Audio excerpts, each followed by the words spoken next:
보십시오. 예, 김수 총재께 질의하겠습니다. 우리 지난번에 금리 인하한 게 언제였죠? 5월 13일 했습니다. 그랬었죠? 네. 근데 브랭키 의장이 내일쯤 아마 출구 전략에 대해서 뭐 언급이 있을 거라고 그러는데, 미국이 출구 전략을 한다고 한다면은, 네. 우리 금리는 어떻게 영향을 받겠습니까? 높여야 될 것 같습니까? 낮춰야 될 것 같습니까? 현재로서는 뭐 잘 아시다시피 내일 모레 사이에 이틀을 18, 19 이틀을 합니다. FOMC 회의를. 그 이후에 뭐 매우 조심스럽게 얘기를 하겠습니다만 뭐 당장에 출구 전략하지는 않을 것 같고요. 그 질문에 답을 드린다고 하면 일단 국제 금리가 오를 것이고 미국이 오를 거기 때문에 우리한테는 일단은 오르는 방향으로 갈 거라고 네. 예상을 합니다. 그래서 제가 질문을 드리는 건데, 지난 5월 달에 금리 인하를 한 게, 그 전까지 총재께서 잘 버티셨어요. 뭐 어떤 압력이 있어서 그런지 모르지만은, 아마 아쉬워요. 뭐 경제라는 게 하루 앞을 못 내다본다고 할 수도 있지만은, 적어도 그 시점쯤 미국 경제가 어떻게 풀리고 있고, 그리고 미국이 출구 정략을 할 수 있다라는 생각을 했었으면은, 금리 인하를 그때 안 하고 버텼어야 한다고 생각을 합니다. 지금 이제 이 미국이 출구 전략을 진짜 쓴다면은 다시 우리가 금리를 올려야 되는 상황이 올 텐데, 지금 말씀대로 그렇게 되면 이거 뭐 한두 달 사이에 이게 왔다 갔다 하는 상황이 생긴다면은 이게 정말 근시안적인 정책 아니었나라는 비판을 면할 수 없을 것이다 라는 점에서 지적을 합니다. 제가 말씀 네. 간단하게 드리면 4월 달에 저희가 금리를 왜 안 내렸냐 는 얘기를 많이 들었습니다. 그 당시에 얘기할 때 저희로서는 가지고 있던 2.75가 나름대로 적절하다고 판단했었고, 근데 문제는 지금 설 의원님 지적하신 대로 왜 그 다음에 한 달 안 내렸다가 5월 달에 내렸냐 하는 것인데, 5월 때는 안 내리기가 굉장히 어려웠던 이유 중에 전에 말씀드린 ECB가 내렸고, 그다음에 호주가 내렸고, 또 정부하고 국회가 이제 추경을 했기 때문에, 그래서 저희가 좀 더 이 금융시장을 완화시키고, 또 금리가 만일에 오를 경우를 생각해서 이 추경의 효과를 극대화시켜야 되는 그런 또 책목이 있었기 때문에, 네, 그런 시각에서 했다고 이해해 주시면 알겠습니다. 감사하겠습니다. 저라면 더 버티실 거예요. 자, 우리 이 장관께 질의하겠는데요. 지금 전두환 씨가 전 재산이 29만 원밖에 없다고 그러고 있습니다. 그런데 국민들은 수천억을 가지고 있다고 생각하고 있습니다. 어느 쪽이 맞는 것 같습니까? 제가 거기에 대해서는 직관으로 말씀해 보십시오. 그냥 느낌으로, 뭐 상식으로 얘기를 해 보시죠. 제가 29만 원만 갖고 있다는 건 거짓일 거라고 확실히 느끼시죠? 거기에 대해서는 제가 언급하는 게 적절치 않다고 봅니다. 그렇게 말씀하시면 참 대화가 안 되는 거죠. 이게 지금 국민과의 대화입니다. 말씀은 그렇게 하시는 것보다는 의원님 말씀이 맞을 것 같습니다라고 말하는 게 맞죠. 그래야 솔직한 대화가 되는 거죠. 제가 이런 얘기를 하는 이유는 지금 이재호 의원께서도, 새누리당 이재호 의원께서도 조세범 처벌법 일부 개정 법률안, 특정범죄가중처벌법 등에 관한 법률 일부 개정 법률안, 이걸 내놓고 있습니다. 이유는 그 전재국 씨와 전두환 언니 재산을 추정하자는 취지에서 하는 이야기입니다.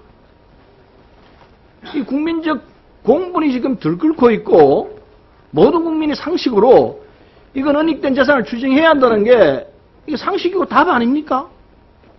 정치를 너무 복잡하게 생각하지 말고 국가 경제를 그리 복잡하게 생각하려지 마십시오. 국민 일반이 상식으로 생각하는 수준에서 하시면 제일 잘하는 거예요. 전두환이 숨겨놓은 재산 찾아야 되는데 거기에 대해서 정부가 경제수장이 구체적으로 어떤 입장을 갖고 있는지 좀 말씀해 보십시오. 시원하게. 이재호 의원이 내놓은 법에 대해서 어떻게 생각하십니까? 제가 자세히 지금 이재호 의원님 법안을 제가 충분히 파악하지 못하고 있습니다. 파악한 이후에 제가 더 답변을 드리도록 하겠습니다. 국제거래통해 조세 포탈한 경우 5년 이상 10년 이하의 징역, 포탈 세액의 5배 이하의 벌금, 이런 내용이 들어가 있고요. 그리고 조세 포탈을 목적으로 빼돌린 자금의 전부를 국고로 환수한다. 그리고 이 중요한 부분은 이겁니다. 고위공직자가, 물론 전직도 포함됩니다. 고위공직자가 조세 포탈한 경우 무기 또는 5년 이상의 징역에 처하도록 하는 내용이 되어 있습니다. 합리적인 것 아닙니까? 어떻게 생각하십니까? 지금 우리 곧 법안 이게 심의해야 합니다. 총리 입장을, 부총리 입장을 말씀해 보십시오. 제가 법안에 대해서 좀 더 깊이 봐야 되겠지만 저희가 큰 방향의 지하경제 양성화라는 그런 측면을 우리가 추진하고 있기 때문에 그런 차원에서 저희가 검토해 보도록 하겠습니다. 검토를 하신다. 적극적으로 검토하신다는 거죠. 그 다음에 여기에 탈세에 관해서는 미국은 지금 우리나라는 10억 초과한 경우에 신고하고 신고 대상이 되고 그리고 위반하더라도 신고 대상 금액의 10% 이하만 이 과태료를 부과하도록 되어 있습니다. 그렇게 되어 있죠? 예, 법안에 네, 그렇게 되어 되어 알고 있습니다. 있습니다. 미국은 어떻게 되느냐? 미국은 1만 달러로 되어 있죠? 1만 달러 이상 가지고 있는데 신고 안 하면은 알고 계십니까? 해당 금액 50%를 과태료를 부과하도록 되어 있습니다. 캐시. 예, 그렇게 되어 있습니다. 그건 예. 나중에 보시도록 하고 그리고 탈세 혐의가 확정 시에는 10년 이하 징역이나 50만 달러 약 5억 원입니다. 과태료를 부과하도록 되어 있습니다. 미국 법입니다.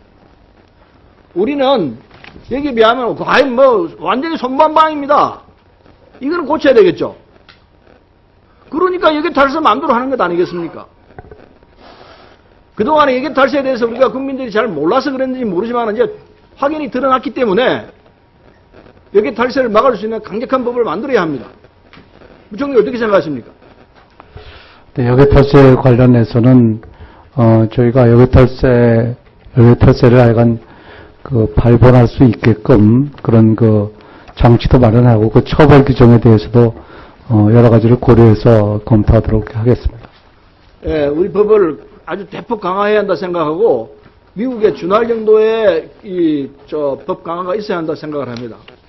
그래서 이번에 이재호 의원이 낸 이 법안이 통과될 수 있도록 정부에서 협조해 주시길 부탁합니다. 어떻습니까? 앞서 말씀드린 대로 저희가 전반적으로 검토를 하겠습니다. 제가 일률적으로 하여튼 그런 취지하에 지금 지하경제 양성하는 취지 하에서 저희가 검토해 보도록 하겠습니다. 알겠습니다. 공약 가계부에 앞서 의원들이 지적을 많이 했습니다만은 참 이게 이해가 안 되는 부분이 있어 지적을 하나 하겠습니다. 박근혜 대통령이 공약에서는 국방 예산 확충이 2조 4천억 원에 불과했습니다. 근데 이번 공약 가계부에서는 확고한 국방 태세 및 국제사회 신뢰 구축 등을 위한 기반 체계 확립, 거대합니다. 평화 통일 기반 구축, 이런 사업에 예산이 17조 6천억으로 크게 늘어나 있습니다. 이게 참 이해가 안 되는 건데, 2조 4천억에 불과했던 게 17조 6천억으로 늘어나 있습니다. 공약에서 2조 4, 그게 지금 17조 6천억으로 불어났는데, 북은 이미 핵을 가지고 있습니다. 핵을 가지고 있는데, 재래식 무기로 이거 방어하겠다는 뜻인 것 같은데, 이렇게 하는 거는 정말 이거는 어리석은 짓이라고 생각합니다. 국방비 정액을 해서 통할 부분이 있고, 북을 설득해서 국방비를 감축해서 해야 할 부분이 있습니다. 저라면요, 절대로 이렇게 안 합니다. 국방비를 감축해야죠. 상대방이 감축하도록 해야죠. 왜 이렇게 놀려가지고 쓸데없는 예산을 쓰느냐 말이에요. 이거는 전략적으로 맞지 않는 판단입니다. 군 입장에서 어떻게 대처할지 모르지만은 국가 경영을 해야 되는 입장에서는, 재경부 입장에서는 이건 통할 수 없는 얘기라고 저는 생각합니다. 이건 대통령을 설득을 해야 돼요. 이렇게 예산을 낭비했다가는 나라 견뎌내지는 못한다고 저는 생각합니다.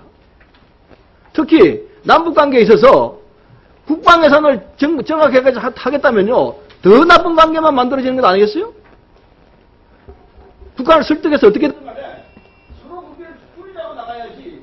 이거 우리의 국방비 늘리면 저쪽은 어쩌면 핵개발 더 합니다. 그럼 우리 또 더 국방비 더 늘려야 합니까?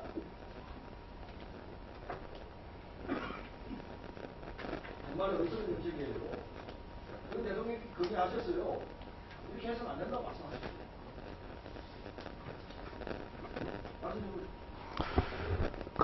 재정의 지출의 우선순위는 여러 가지 논점이 있을 수 있습니다. 그래서 지금, 존경하는 서른 의원님의 말씀도 상당히 중요한 포인트라고 저는 생각합니다만, 현재의 그런 안보의 상황, 또 앞으로 향후의 그러한 진행 과정, 이런 것을 감안해서 저희가 이번에 공약가계부 설정을 그런 국방비가 전체 총지출보다 다소 높게 그렇게 측정을 하였습니다. 하더라도 이전 가치가 돼서 17조, 이 6천원까지 키운단 말이에요. 이 상식적으로 있을 수 있는 이야기입니다. 이제 5년간 그렇게 됩니다. 5년간이든 어떻게 가네.